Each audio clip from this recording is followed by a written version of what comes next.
Hello, I'm Tom Palmer and this is my dog Finn, and I'm going to be reading chapter 11 of D-Day Dog to him. And this is our fourth take because it's not gone very well this morning, has it, Finn? It's not gone that well, but this is the one. I'm sure this is the one. So, are you ready? Excellent. Chapter 11. Back in the IT suite the next morning.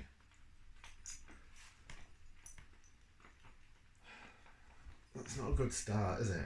Come on, look. The children are there. They're watching you, not me. Okay. Back in the IT suite the next morning, Jack went straight over to Lucas and talked about what they'd do in Normandy together. He wanted to make sure his friend felt good about the trip. When Lucas grinned, Jack knew he'd reassured him. After he'd finished talking to Lucas, Jack saw the only computer free was next to Cassandra. This is... Finn, come on. Jack saw that the only computer free was next to Cassandra. It was a good chance to talk to her. Hi, Jack said, sitting down. Hi. I'm sorry about what I said yesterday, Jack said. It's okay, Cassandra smiled. But even though he had done his best to talk to Lucas and then Cassandra, Jack still felt sad about home. It's okay, 6A, Mr. Salah said, beginning the lesson. I want you to go back online now and discover more about the soldier or civilian you've been researching. See if you can find any other sources that will give you more information than the internet. Books, for instance. The internet is great, but you need other sources too. After addressing the whole class, Mr. Salah came to squat between Jack and Cassandra. Jack. Sir? Dogs. Sorry, sir. I've been doing a bit of reading, and that might interest you. Type in D-Day and dogs. Jack did as he was told and studied the first result at the top of the search engine page. He read, "The parachuting dogs of the British Army, Britain's heroic Luftwaffe, the paradogs of the Second World War. As they prepared for D-Day, the fight against Nazi Germany, the 13th parachute of the British Army developed a new weapon, parachuting dogs." Jack shuddered. Not what he was reading. Not exactly. It was something else. He'd had a fleeting image of himself standing at the back entrance of a plane, like the one in the D-Day game he'd played with his dad. With Finn in his arms, gazing up at him, with that I love you look in his deep brown eyes. Then Jack threw Finn... It's just a story, don't worry. Then Jack threw Finn out of the plane and the dog disappeared into the darkness as his yelps faded as he fell. Jack shook his head, trying to rid himself of that horrible image. Never. He could never do that to Finn. "Is it a joke, sir?" Jack asked. "You always said that we can't trust everything we find on the internet." "I'm afraid it's no joke, Jack," Mr. Salah said. I've read a few of these articles. You might find something interesting. Search D-Day dogs and some of the places that we're going to. And once you've done that, there's a book at the library in town. It's called Animals That Helped Win the War. I've checked the library catalogues online and they have it in stock. Mr. Salah moved on to speak to Kofi and Danny at the next table. The only reason I'm going on with this, even though Finn's not behaving very well, is that we've done 4 takes and this is the last one. Mr. Salah moved on to the next table to speak to Kofi and Danny on the next table. Jack searched and found more information about dogs being trained to jump out of aeroplanes on D-Day so that once on the ground they could sniff out minefields and listen out for the enemy before the British soldiers could hear them. He looked for images relating to the places Mr. Salah had told him they would be visiting. Pegasus Bridge, Omaha Beach. Sorry, Finn, this is serious. Finn, will you just concentrate for one more minute, please? Please. I know it's traumatic. We're reading about important things and I can't be laughing while saying things like Omaha Beach. Right. Pegasus Bridge, Omaha Beach, Ronville. And then Jack saw the picture.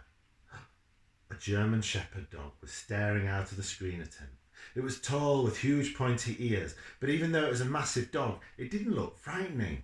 Jack smiled to himself. He felt a bit better now. The dog looked calm and kind, and Jack knew that dogs could be kind. Finn was. I'm just going to show you a picture of the dog that he sees a picture of. There you go. And we've lost Finn, but I'm just gonna read on, I think. He's a nice dog. Cassandra was leaning towards Jack as she gazed at the image. He looked strong. Jack nodded. Yes, he said. Then he scrolled. You've got to see.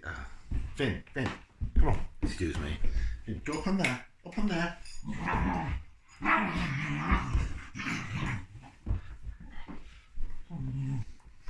Right, sit. Listen, look. Listen. Good boy. Good boy.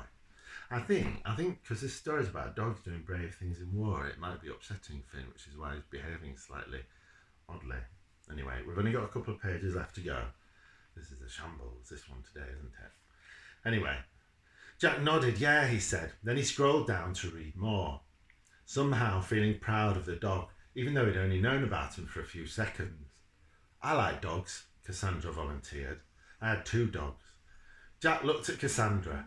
For some reason, he hadn't imagined people would have dogs in Syria. He didn't know what to say now. Everyone knew that Cassandra never talked about her home, and he was scared of upsetting her, so he said nothing. Jack looked at his computer. The dog on the screen was called Glenn. Its handler's name was Emile Courtiel. Jack made some notes, glancing at Cassandra, who was working on her own project. Jack cleared the search engine and typed again, Glenn, Emile Courtiel. There were no results. Jack frowned. He hated this about the internet. You search for something and expect to see thousands of articles come up, and then nothing comes up. He searched again. Nothing. Just when he thought he might have found something really interesting, he'd lost it. Jack felt frustration run through him. This was too much. He's worried about his mum and dad resurfaced. He closed his eyes and felt a sadness creeping all over him again. It's Courtiel. Jack heard Cassandra spell out the name of the man he was searching for on the internet. What? Jack asked. This is how you need to spell it. Jack looked at the screen. Cassandra was right. He'd spelt Courtiel wrong. This is a long chapter. Oh gosh, thanks, Jack. He looked at Cassandra's screen. He felt like he should keep the conversation going. Maybe he should ask her something about the project now. Maybe he should ask her something about the project now. She had helped him after all. Have you found out more about your girl? Jack asked. Cassandra's face lit up with a broad smile. She pointed at the photograph of a small girl in a dress standing next to a tree. There was a French word on a shop behind her. How old was she? Jack asked. 11, like us, Cassandra said. Yes. And she was killed? Jack asked. Yes, Cassandra replied. Did the dog live? What? I'm just going to carry on. I think it's the best thing to do, isn't it, really? Jack understood that Cassandra was changing the subject. I don't know yet, Jack said. I hope so. Suddenly, 2 arms were thrust between them. Lucas. I bet the dog got blasted to pieces, like your girl, Lucas said, laughing. Then he made a noise that was supposed to sound like an explosion and waved his arms through the air. Cassandra recoiled, staring at the screen. Jack felt a hot flash of anger. Ow, that hurts. Will you stop biting, please? You're not allowed to bite people, or anyone, actually. Cassandra recoiled, staring out at her screen. Now Jack felt a hot flash of anger. It's not funny, Lucas, he said. Now Lucas was backing away, his voice wobbling. It is funny, Jack, Lucas said. Just like when we play war games on the PlayStation. You laugh at them.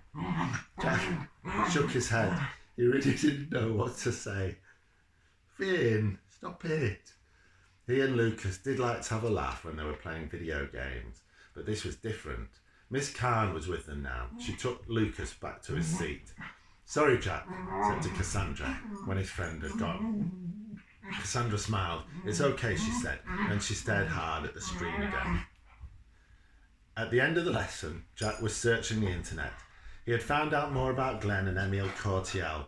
They had trained together for months, learning how to jump out of planes, then meet up on the ground and use the dog's superior senses of smell and hearing to save other soldiers' lives. Their story spoke to Jack. One man and his dog against the world. that was how it felt to him, and like with him and Finn. Good stuff, Mr. Salah said, interpreting Jack's thoughts. The class is over. Look, everyone else has gone on the break. Jack was surprised to see he'd missed the bell and the clamour of 6A leaving the room. I'm into this now, he said. I'm going to the library to get that book so I can find out more.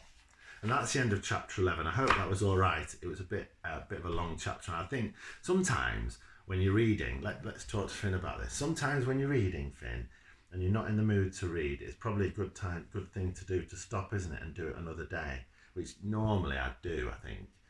If I'm not into reading, sometimes it's good to take a little break. But because we had to make this film today, and now's the time we have to do it, we had to carry on with it. But I think I feel like that. Sometimes I want to read, and sometimes I don't. And today I did. But clearly Finn had other ideas. Anyway, thank you for listening, and we look forward to reading chapter 12 to you.